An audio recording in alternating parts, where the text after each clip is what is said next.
नमस्कार। हम सभी पर महाराज जी का आशीर्वाद और बजरंगबली जी की कृपा सदा बनी रहे। कई बार ऐसा देखने को मिलता है कि जो ज़्यादा ईश्वर की पूजा भक्ति करते हैं वही सबसे अधिक दुखी भी रहते हैं, जबकि जो लोग नास्तिक होते हैं या ज़्यादा पूजा पाठ नहीं करते हैं वे उतने ही सुखी रहते हैं। और ये सारी चीज़ें देखकर कभी कभी तो हमारा मन भी डोलने लगता है। हमें लगता है शायद यही लोग ठीक हैं जो नास्तिक हैं। पूजा पाठ करके या प्रभु की भक्ति करके हमें क्या प्राप्त हो गया, और दुखी तो मिला। पर ये कोई कहानी नहीं है, ऐसा हर किसी के साथ होता है और बहुत समय से ऐसा होता चला आ रहा है। तो आज के इस अंक में हम इसी विषय पर बात करेंगे।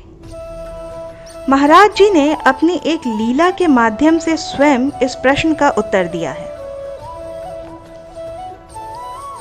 महाराज जी एक दिन एकाएक भीमताल में अपने एक भक्त के घर पहुंच गए और थोड़ी देर में वहां कुछ अन्य भक्त और आ गए। कुछ इधर उधर की बातें हुई और फिर अचानक महाराज जी 2-3 भक्तों से कुछ दूर पे बने हुए एक पुराने शिव मंदिर के पीछे एक खंडर हो चुके भवन की ओर भेजते हुए बोले कि जाओ, वहां जाकर एक आदमी और एक माई कमरे में बंद है, उन्हें ले आओ। भक्त लोग गए और वहां बंद कमरे का दरवाजा खटखटाने लगे, पर कोई ना तो बोला और ना ही दरवाजा खोला। तब तक यहाँ बाबा जी दूसरे भक्त के घर पहुंच चुके थे और वहीं जाकर भक्तों ने उन्हें सारी बात बताई। तब बाबा जी ने कहा कि जाओ और उन्हें पकड़ कर ले आओ। भक्त लोग जाकर और वहां जोर जोर से दरवाजा पीटने लगे।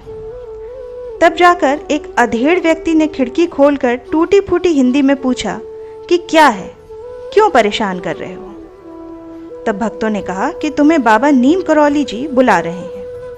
अब पहले तो बूढ़े व्यक्ति ने साफ तौर से चलने को मना कर दिया, पर जब लोगों ने समझाया तो फिर उनके साथ चलने को तैयार हो गए। महाराज जी के पास पहुंचकर इन दोनों को महाराज जी ने पहले तो बहुत डांटा। महाराज जी ने कहा कि तुम क्या समझते हो? तुम भूखे रहकर भगवान को डरा दोगे? क्या तुम अपने प्रारब्ध के दंड भोगना नहीं चाहते? क्या भगवान अपने भक्तों को ऐसे ही आसानी से मरने देंगे? चलो प्रसाद पाओ। और फिर पहले से ही उनके लिए मंगाई गई पूड़ी सब्जी मिठाई उनके सामने रखवा दी। अब वास्तव में हुआ ये था कि दक्षिण भारत का यह वैष्णव दंपति श्री बद्रीनाथ दर्शन के लिए गया था। धनी परिवार के ये लोग अपना सब कुछ त्याग कर अपना शेष जीवन भजन पूजन यात्रा और भक्ति में बिताने का निर्णय कर चुके थे। परंतु बद्रीनाथ से लौटते समय चोरों और बदमाशों ने उनका सब कुछ, धन जेवर कपड़े सभी कुछ लूट लिया था और मुश्किल से जो पैसे बचे थे उनसे वो बड़ी ही कठिनाई से भीमताल तक पहुंचे थे। अब अपनी भक्तिपूर्ण यात्रा का ऐसा फल पाकर उन्होंने आमरण अनशन का संकल्प ले लिया और अपने आप को उस निर्जन स्थान में कोठरी में बंद कर लिया था। भूखे प्यासे वो लोग 3 दिन से भगवान को इस निष्ठुरता के लिए कोस रहे थे। ईश्वर के प्रति उस वैष्णव दंपति का ऐसा गुस्सा और उनकी आस्था विश्वास पर यह चोट महाराज जी सहन ना कर सके और उनके विश्वास की रक्षा के लिए महाराज जी स्वयं भीमताल पहुंच गए। महाराज जी का कथन है कि यह संसार दुखों का बाजार है और हम सभी को यहाँ से गुजरना है। सभी को अपने अपने प्रारब्ध का, अपने पूर्व में और वर्तमान जन्म में किए हुए कर्मों का भोग भोगना ही है। कोई किसी और के किए हुए कर्मों का परिणाम नहीं भुगतता है, सब अपने अपने प्रारब्ध को ही भोगते हैं। इसलिए हमारे कर्म ही, जो कर्म हम कर रहे हैं, वही सबसे महत्वपूर्ण है और सबसे प्रधान है। और ईश्वर अपने भक्त के प्रारब्ध को मिटाते कभी नहीं है, बल्कि वो उसे अपना प्रारब्ध भोग कर समाप्त करने में उसकी सहायता करते हैं।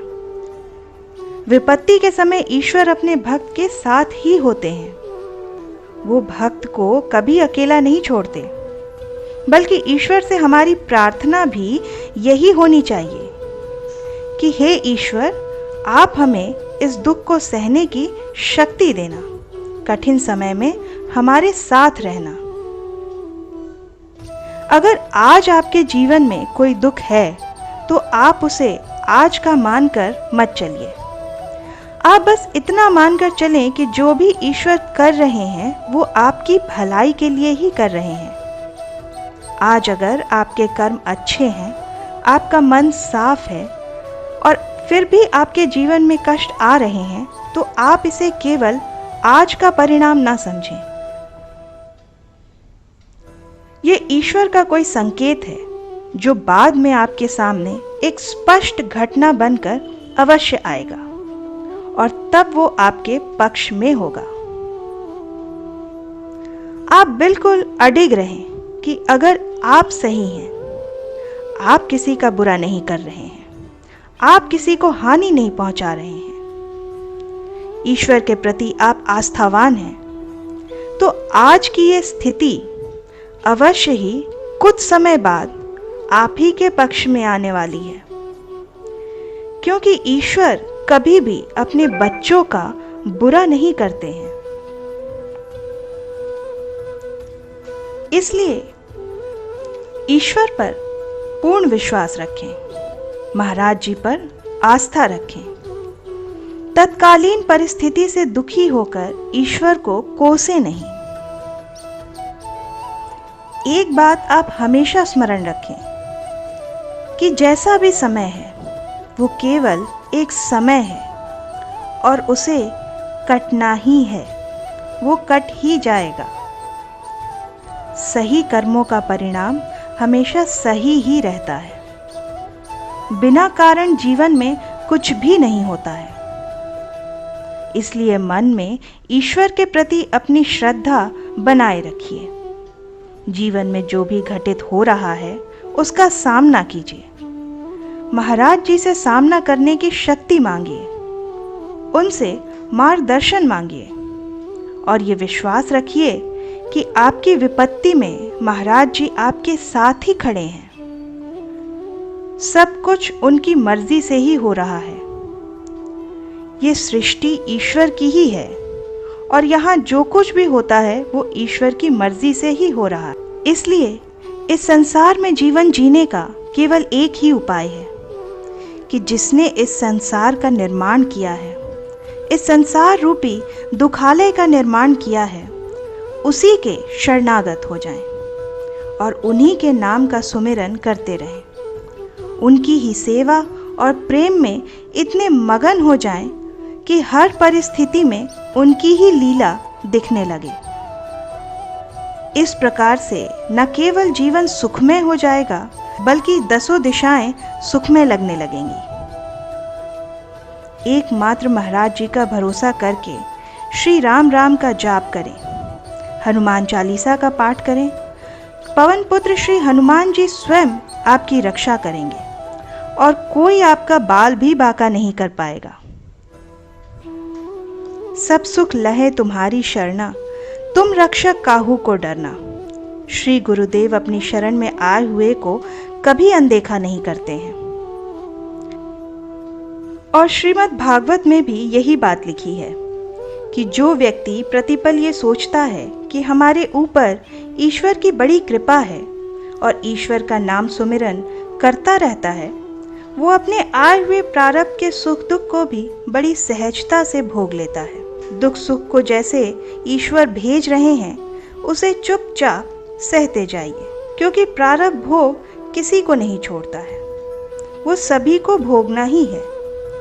पर जब हम ईश्वर का सहारा ले लेते हैं, प्रभु का नाम जपते हैं, तो उस प्रारब्ध का हमारे ऊपर प्रभाव बहुत ही कम हो जाता है। आशा करती हूँ कि आज का ये अंक आपकी साधना में और महाराज जी की भक्ति में सहायक सिद्ध होगा। इसी प्रार्थना के साथ मिलते हैं अगले अंक में। तब तक के लिए जय बाबा की। हरे राम राम